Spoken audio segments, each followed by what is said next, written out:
전환을 내신 국민의힘 비전 발표회.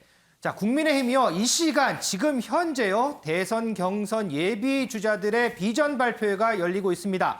토론회를 하느냐, 발표회를 하느냐, 말도 많았고요. 갈등도 많았던 바로 그 행사입니다. 지금 이와 관련해서요. 지금 여러 가지 지금 12명의 주자가 지금 여기 사진 보이시죠?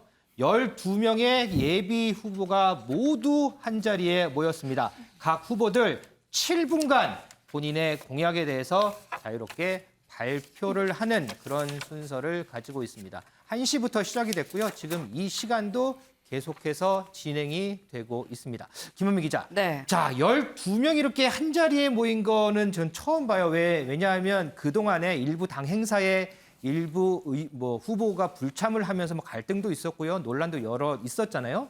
자, 12명 쭉 보니까 딱 두 사람 눈에 띄어요, 저는. 윤석열 후보, 최재형 후보, 사실상 데뷔전이다. 저는 이런 생각이 드는데 어때요?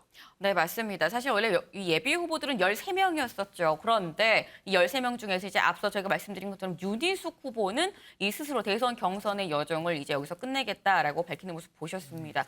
그래서 이 12명만 모이게 된 건데 이 김태일 앵커의 얘기대로 사실 여기서 어떻게 보면 정치 신인은 지금 윤석열, 최재형 후보 둘뿐입니다. 네. 사실 장성민, 박찬주 후보도 이 어떻게 보면 신인이다라고 볼 수 있긴 합니다만 이 후보들은 이 예전에 이 총선에 나가기 위해서 예비 후보로 좀 뛰었었던 공천 심사를 봤었던 그런 전력이 있기 때문에 진짜 신참 중에 신참, 신인 중에 신인은 윤석열, 최재형 후보 이 두 사람이다라고 볼 수 있을 텐데요. 사실 그렇기 때문에 오늘 발표회에서 무슨 얘기를 하나 굉장히 좀 이목이 쏠리는 부분입니다.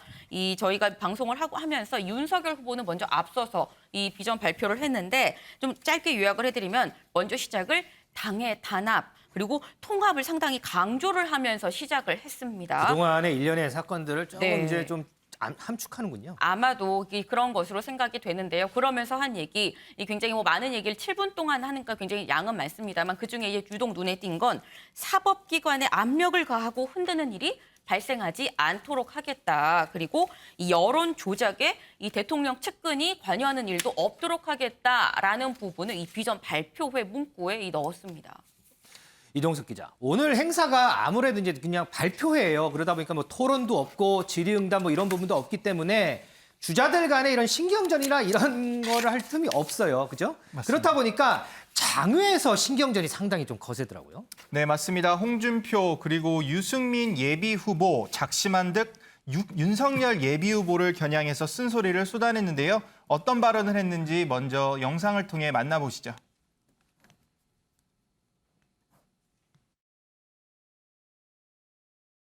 이준석 대표가 가볍다고 이야기하면 몸무게가 많이 안 나가니까 가볍다고 주장하는 척의 후보는 몸무게가 100kg 가까이 나간다고 하니까 그런 이야기를 할 수는 있겠지만은 그 캠프에서 말하는 거는 꼭 보면 늘 한마디 하면 그에 대해서 변명이 10마디 붙고 걸핏하면 사고치고 사퇴하고 참 어이가 없다. 저래 가지고 어떻게 경선을 끌고 가려고 하느냐. 가족 리스크 문제는 예창 총재 그 예선에 안 나왔던 이야기입니다. 근데 본선에서 그게 터지니까 우리 10년 야당을 했어요. 걸러야죠. 안 그러면 그 재판이 될 수 있죠. 평생 검사하시던 분들이 경제 안보에 대해서 평소에 고민을 하고 자기가 대통령이 되면 어떤 방향으로 어떤 해법으로 이 나라를 이끌어 가겠다. 그런 준비가 돼 있을 리가 없지 않습니까? 대통령으로서 자질이 부족할 수밖에 없겠죠. 네, 홍준표 예비 후보는요. 야당이 주의를 끄는 건 말밖에 없다. 그러면서 이준석 대표를 적극 옹호하고 나섰는데요. 그러면서 이회창 전 총재 가족 리스크까지 꺼내들면서 예선부터 철저한 검증이 뒤따라야 한다면서 윤석열 예비 후보를 겨냥했습니다. 유승민 예비 후보는요. 김재원 최고위원을 향해서 불공정 경선에 핵심적인 역할을 하는 것 같다며 불만스러운 목소리를 높였는데요. 또 윤석열 후보의 꼭두가시 비슷하게 역할을 하고 있다. 윤석열 후보의 신상 효과는 점점 없어질 것이라며 평가절하한 발언을 내놓기도 했습니다. 이 비전 발표회 후보들이 각각 가지고 있는 본인의 비전을 알리는 이런 경우가 가장 크겠지만 무엇보다 한편에서는 그동안에 국민의힘이 일련에 겪었던 이런 갈등들 때문에 당의 단합 그리고 통합 이런 부분을 또 보여주는 그런 경우도 있습니다. 오늘 이 비전 발표회에 이준석 대표도 참석을 했는데 이준석 대표 이 부분 상당히 강조한 것 같습니다. 이준석 대표 얘기 듣고 오겠습니다. 정홍원 국무총리라는 경선관리위원장을 모셨기 때문에 저는 어느 때보다도 흥행과 공정성 둘 다 담보할 수 있는 그런 경선이 될 수 있는 바탕이 마련되었다 이렇게 봅니다. 앞으로 펼쳐지는 무대는 예비 후보님들을 위한 그런 무대입니다. 마음껏 즐기시고 많이 환호해 주십시오. 저는 묵묵히 지원하겠습니다.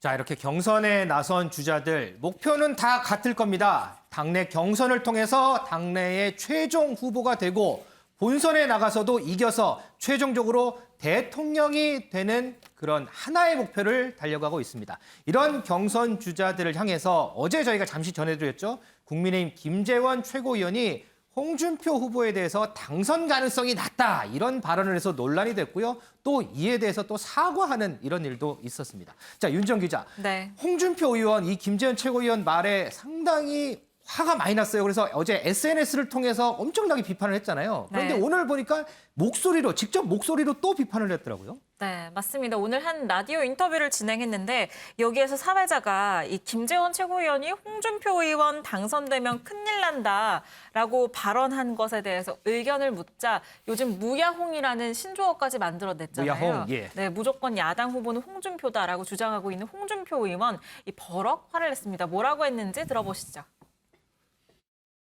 박근혜 정권을 망친 사람이죠. 정무수석으로서 그때 이미 정치판을 떠나야 했던 사람이죠. 친박들이 뭉쳐서 최고위원을 만들어줬는데 지금은 아마 대구시장을 노리고 있을 겁니다. 노골적으로 저를 비난하고 할 필요가 없죠. 제가 17대 때 공천심사위원을 할 때 처음 공천 준 사람이 접니다. 별로 사이가 나쁘지 않았는데 갑자기 그렇게 돌변하는 것 보니까 그런 측면이 있지 않나. 당에 해악을 끼치게 되면 본선에서도 저건 치명적으로 당이 힘들 수가 있다. 징계를 해서라도 대선 끝날 때까지 입을 좀 막아야 되겠다.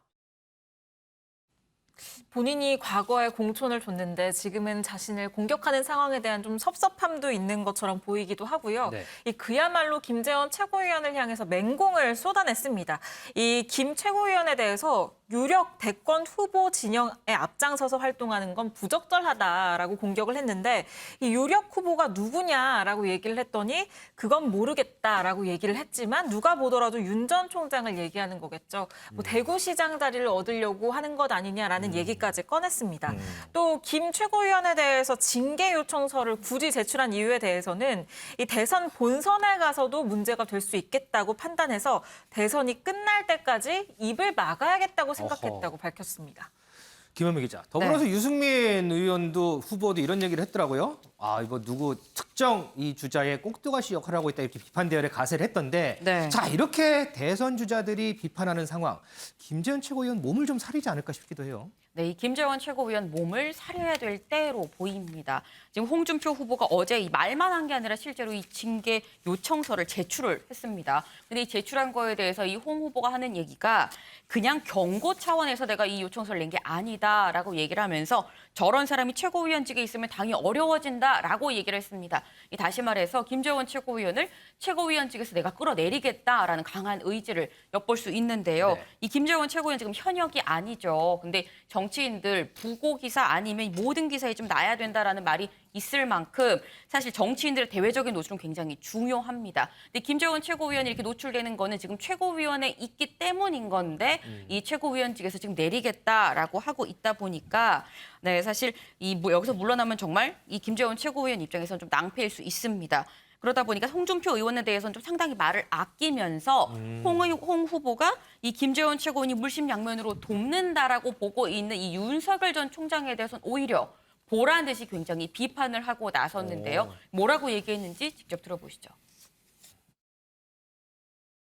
비대위가 어떻게 구성되는지 자체를 모르고 그냥 한 것 아닌가. 만약에 했다면요. 그런 사람들은 좀 색출해서 이제는 쫓아내든지 해야 돼요. 아니 왜 그 쓸데없이 헛소리를 자꾸 하는지 모르겠어요. 아니 그 누구든지 윤리위원회 뭐 징계 요구를 할 수 있습니다. 최고위원직 혹시 위험해지십니까? 조심하고 있습니다. 여기서 얘기 나누다가 징계위에서 날라가실까 봐. 말씀하셔도 저는 가만히 있을 겁니다. 그 이상은 묻지 말아 주십시오. 저도 이제 조심하고 있습니다. 윤석열 캠프 내부에서 나왔던 이 비대위설에 대해서는 이 쓸데없는 헛소리라고 얘기를 하면서 발설자를 색출해내야 된다라고 굉장히 강하게 얘기를 합니다. 하지만 이 진행자가 홍준표 후보에 대해서 물으니까 조심하고 있습니다. 계속 물어봐도 나는 대답 안 할 겁니다. 라면서 굉장히 몸을 사리는 모습입니다. 배 교수님, 예. 이전에 이제 이준석 대표도 이제 그랬는데 이제 당 지도부가 지금 대선 주자들하고 계속해서 이제 갈등 상황을 연출하는 부분이 계속 이어져요. 이렇게 보면 이게 당 입장에서는 도움이 되지 않는다 이런 부분을 다들 잘 알 텐데 왜 이런 잡음들이 계속해서 나오는 걸까요?